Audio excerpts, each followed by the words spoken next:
कल एक महानुभाव मिले, पंडित कपिल शर्मा जी काशी महाराज।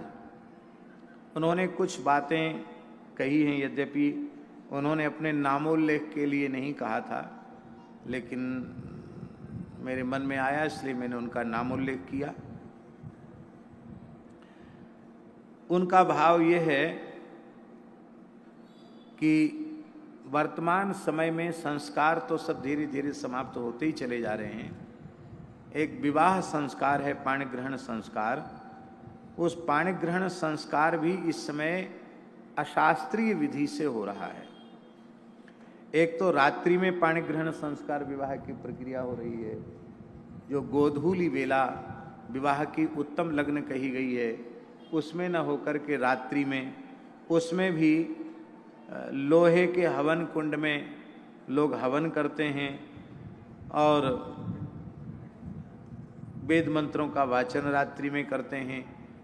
ऋग्वेद में स्वामी जी एक जगह लिखा है, ननक्तम नोच्छिष्टे प्रब्रूयात ब्रह्म राशि। ननक्तम अर्धरात्रि में, रात्रि के समय, और उच्छिष्ट माने भोजन करने के बाद वेद मंत्रोच्चारण न करें, क्योंकि ये साक्षात ब्रह्म राशि है। और वाल्मीकि रामायण के सुंदरकांड में लिखा है कि हनुमान जी सीता जी की खोज में जब घर घर में राक्षसों के सीतान्वेषण के लिए विचरण कर रहे थे, तो लिखा है कि ब्रह्म राक्षसों के घर में अर्धरात्रि के समय उन्होंने वेद घोष सुना। वो आधी रात कोई वेद पाठ कर रहे हैं। अब रुद्राभिषेक आदि में 4 प्रहर की पूजा में तो वो शास्त्र विहित है, लेकिन विवाह जैसे संस्कार तो उत्तम शुभ लग्न में, स्थिर लग्न में हो, वही अच्छा है। फिर लोहे के हवन कुंड में न हो, विधिवत स्थंडिल वेदी का निर्माण अथवा शास्त्रीय विधि से यज्ञ वेदी का निर्माण हो। इतना भी संभव न हो तो कम से कम तांबे के कुंड में हवन हो, लोहे के कुंड में हवन नहीं होना चाहिए।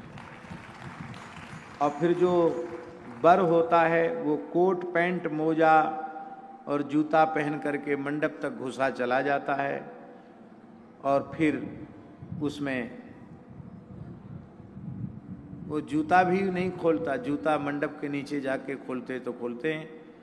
और तो क्या उस व्यक्ति को जो पूजन की योग्यता ही नहीं रखता है, क्या उसे पूजन में बैठना चाहिए?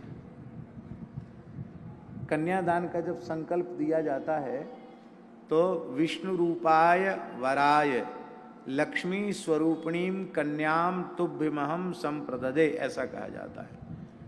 तो कहीं दुनिया में आपने विष्णु को कोट पैंट पहने हुए देखा हो तो बताओ?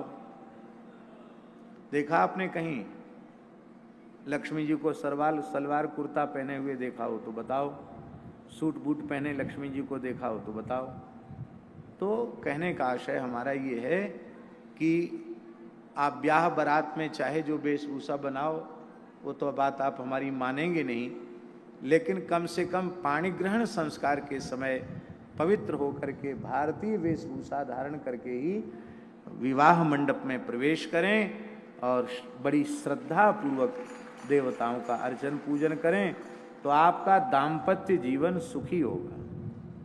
देवताओं के तिरस्कार से दाम्पत्य जीवन में भी सुख शांति नहीं रह सकती।